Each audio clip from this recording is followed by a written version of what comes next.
Everyone, welcome back to my YouTube channel.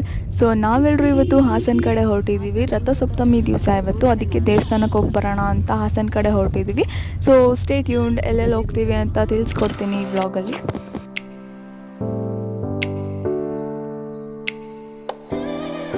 Actually one day trip ಥರ ಹೋಗ್ಬಿಟ್ಟು ಬರೋಣ ಅಂತ ಹೊರಟಿದ್ದು. ಸೊ ಬೆಳಗ್ಗೆ ಬೇಗನೆ ಎದ್ದು ಮನೇಲೇನು ಟಿಫನ್ ಏನು ಮಾಡ್ಕೊಳ್ದಂಗೆ ಜರ್ನಿ ಸ್ಟಾರ್ಟ್ ಮಾಡ್ಕೊಂಡು ಬಂದ್ವಿ. ಸೊ ಈಗ ಈ ಹೋಟೆಲ್ಗೆ ಟಿಫನ್ ಮಾಡೋಕ್ಕೆ ಬಂದಿದ್ದೀವಿ.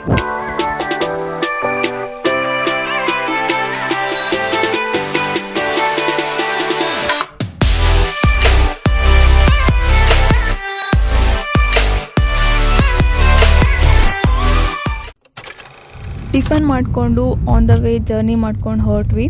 ಸೊ ಹೈವೇ ಪಕ್ಕನೇ ಒಂದು ಆಂಜನೇಯ, ದೊಡ್ಡದಾಗಿರೋ ಅಂಥ ಒಂದು ಆಂಜನೇಯ ಸ್ಟ್ಯಾಚು ಕಾಣಿಸ್ತು. ಸೊ ಆ ಟೆಂಪಲ್ಗೆ ವಿಸಿಟ್ ಕೊಡೋಂಗಾಯಿತು. ಇದೆ ಆ ಸ್ಟ್ಯಾಚು. ಐ ಥಿಂಕ್ 161 ಫೀಟ್ ಇದೆ ಈ ಹನುಮಾನ್ ಸ್ಟ್ಯಾಚು. 5 ಫೇಸ್ಡ್ ಅಂದರೆ ಪಂಚಮುಖ ಇರೋ ಅಂಥ ಸ್ಟ್ಯಾಚು ಇದು. So world's largest statue, Hanuman statue ಅಂತಲೇ ಹೇಳ್ಬೋದು. ಟೆಂಪಲ್ ಏನೋ ನೋಡೋಕ್ಕೆಲ್ಲ ಚೆನ್ನಾಗಿದೆ, ಬಟ್ ಅಲ್ಲಿನ ಮ್ಯಾನೇಜ್ಮೆಂಟ್ ಯಾಕೋ ಸಖತ್ ಬ್ಲೇಡ್ ಅಂತ ಅನಿಸ್ತು. If you guys want to visit, you can go and visit.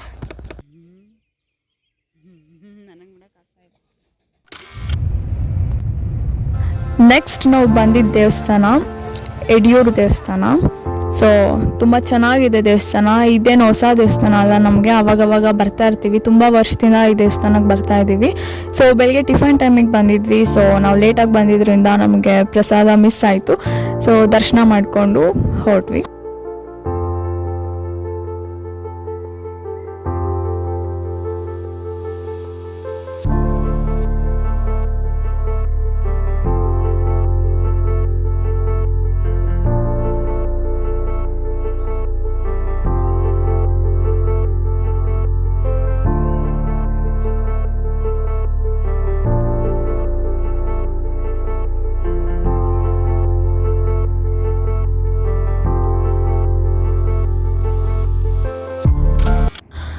ಈಗ ಈ ಸ್ಟ್ಯಾಚು ಹತ್ರ ಬಂದಿದ್ದೀವಿ, ಸಾಯಿಬಾಬಾ ಸ್ಟ್ಯಾಚು ಹತ್ರ. ಸೊ ಎಷ್ಟೊಂದು ಸಲ ನೋಡಿದ್ದೀವಿ ಈ ಸ್ಟ್ಯಾಚು ಹೈವೇ ಮೇಲೆ ಹೋಗುವಾಗ. ಒಂದ್ಸಲ ನಾವು ವಿಸಿಟ್ ಕೊಡೋಣ ಅಂತ ಸುಮ್ಮನೆ ಹಾಗೆ ಬಂದ್ಬಿಟ್ಟು ಹೋದ್ವಿ. ಸೊ ಚೆನ್ನಾಗಿದೆ, ಒಳಗಡೆ ಪೂಜೆ ಎಲ್ಲ ಮಾಡಿಕೊಟ್ರು. ಬರೀ ಸ್ಟ್ಯಾಚು ಅಷ್ಟೇ ಅಂತ ಅಂದ್ಕೊಂಡಿದ್ವಿ. ಅದ್ರ ಹಿಂದ್ಗಡೆ ಚೆನ್ನಾಗಿ ಕನ್ಸ್ಟ್ರಕ್ಟ್ ಮಾಡಿದ್ದಾರೆ, ಒಂಥರ ಗಾರ್ಡನ್ ಥರ ಎಲ್ಲ ಮಾಡಿ. ಇನ್ನೊಂದು ಹನುಮಾನ್ ಅಂದರೆ ಸ್ಟ್ಯಾಚು ಮಾಡಿದ್ದಾರೆ, ಕೈಯಲ್ಲೇ ಕೆತ್ತಿರೋ ಅಂಥ ಕಲ್ಲಿದು. ಸೊ ಬೆಳಗ್ಗೆಯಿಂದ 3 ಟೆಂಪಲ್ ವಿಸಿಟ್ ಕೊಟ್ಬಿಟ್ಟು ಫೈನಲಿ ಈಗ ಹಾಸನ್ಗೆ ರೀಚ್ ಆದ್ವಿ.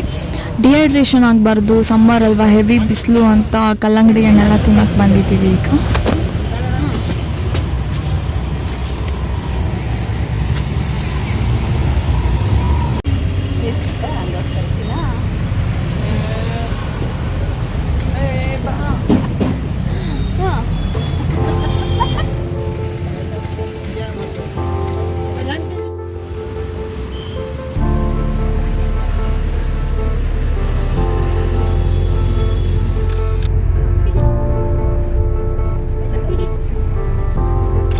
ಸೊ ಗಾಯ್ಸ್, ಈಗ ಫೈನಲಿ ಹಾಸನಲ್ಲಿರೋ ದೇವಸ್ಥಾನಕ್ಕೆ ಬಂದ್ವಿ. ಮೇನ್ ಇಂಟೆನ್ಷನ್ ಇದ್ದಿದ್ದು ಈ ಟೆಂಪಲಿಗೆ ಬರೋದಕ್ಕೆ ಅಂತ.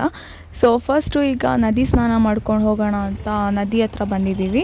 ಆಮೇಲೆ ದೇವಸ್ಥಾನ ದರ್ಶನಕ್ಕೆ ಹೋಗೋಣ ಅಂತ. ಆನ್ ದ ವೇ ನದಿ ಹತ್ರ ಹೋಗ್ತಾ ಈ ಥರ ಇಷ್ಟು ದೊಡ್ಡ ದೊಡ್ಡ ಬಂಡೆ ಕಲ್ಲುಗಳು ಕಾಣಿಸ್ತು. ಸೊ ಎಷ್ಟು ಚೆನ್ನಾಗಿದೆ ಅದು ನೋಡೋದಕ್ಕೆ. ಅದರಿಂದನೇ ನಡ್ಕೊಂಡು ಪಾಸ್ ಆಗಬೇಕಾಗಿತ್ತು ನದಿ ಹತ್ರ. ಸೊ ಚೆನ್ನಾಗಿ ಅನಿಸ್ತು ನನಗೆ ಈ ಕಲ್ಲುಗಳೆಲ್ಲ, ನದಿ ಎಲ್ಲ ನೋಡಿ. had a good time in Nadi.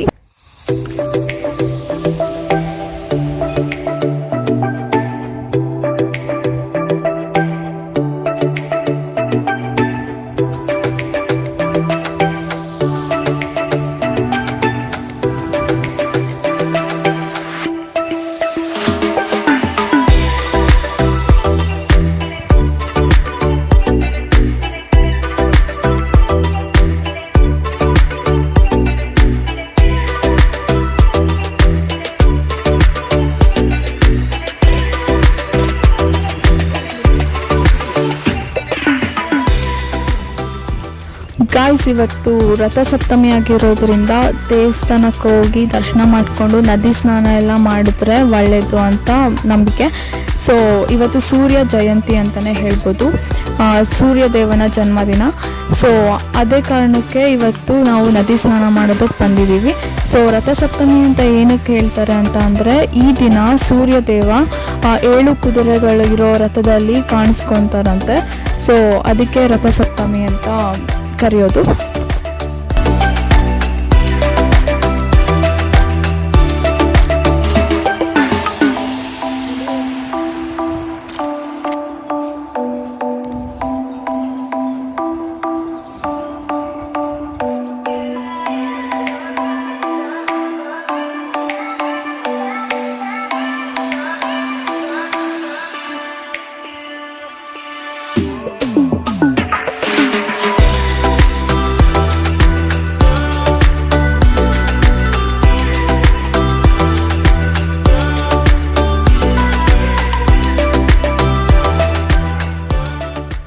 Guys, ದೇವಸ್ಥಾನದ ದರ್ಶನ ಎಲ್ಲ ತುಂಬ ಚೆನ್ನಾಗಾಯಿತು. ಒಂದು 2-3 ದೇವಸ್ಥಾನಕ್ಕೆ ಹೋಗಿ ಬಂದ್ವಿ ಹಾಸನಲ್ಲಿ. ಸೊ ಇವಾಗ ಇಲ್ಲಿ ಫಿಶಸ್ ಎಲ್ಲ ಇದೆ. ದೇವಸ್ಥಾನದ ಪಕ್ಕನೇ ಇರೋ ನದಿ ಹತ್ರ ಇನ್ನೊಂದು ನದಿ ಇದು. ಸೊ ನೋಡ್ಕೊಂಡು ಹೋಗೋಣ ಫಿಶಸ್ನ ಅಂತ ಬಂದ್ವಿ. ಆಮೇಲೆ ಹಾಸನಲ್ಲಿ ಇನ್ನೊಂದು ಏನು ಇಷ್ಟ ಆಯಿತು ಅಂದರೆ, ಹಳೆಯ ಕಾಲದ ದೇವಸ್ಥಾನಗಳೆಲ್ಲ ಇದೆ. ಸೊ ತುಂಬ ಚೆನ್ನಾಗಿದೆ ಆ ಬಿಲ್ಡಿಂಗ್ಸು, ದೇವಸ್ಥಾನದ ಗೋಪುರ, ಆ ಸ್ಟ್ರಕ್ಚರ್ಸ್ ಎಲ್ಲ ನೋಡೋದಕ್ಕೆ ಇಷ್ಟ ಆಯಿತು ದೇವಸ್ಥಾನಗಳು. ಸೊ ಎಲ್ಲ ಮುಗಿಸ್ಕೊಂಡು ಇವಾಗ ವೇ ಟು ಬ್ಯಾಂಗ್ಳೂರ್ ಕಡೆ ಹೊರಟ್ವಿ. ಸೊ ಗಾಯ್ಸ್, ಇದೇನು ಅಂತ ಯಾರಿಗಾನ ಗೊತ್ತಿದ್ರೆ ಕಮೆಂಟ್ ಮಾಡಿ ನೋಡೋಣ ಇದ್ರ ಬಗ್ಗೆ ಎಷ್ಟು ಜನಕ್ಕೆ ಗೊತ್ತಿದೆ ಅಂತ. ಸೊ ಬೋರ್ ಆದಾಗ ಇದನ್ನ ತಿನ್ಕೊಂಡು ಹೋದರೆ ಒಳ್ಳೆ ಟೈಮ್ ಪಾಸ್ ಆಗುತ್ತೆ. ಸೊ ಜರ್ನಿ ಮಾಡುವಾಗ ಚೆನ್ನಾಗಿ ಟೈಮ್ ಪಾಸ್ ಆಯಿತು, ಇದನ್ನು ತಿನ್ಕೊಂಡು ಹೋದ್ವಿ.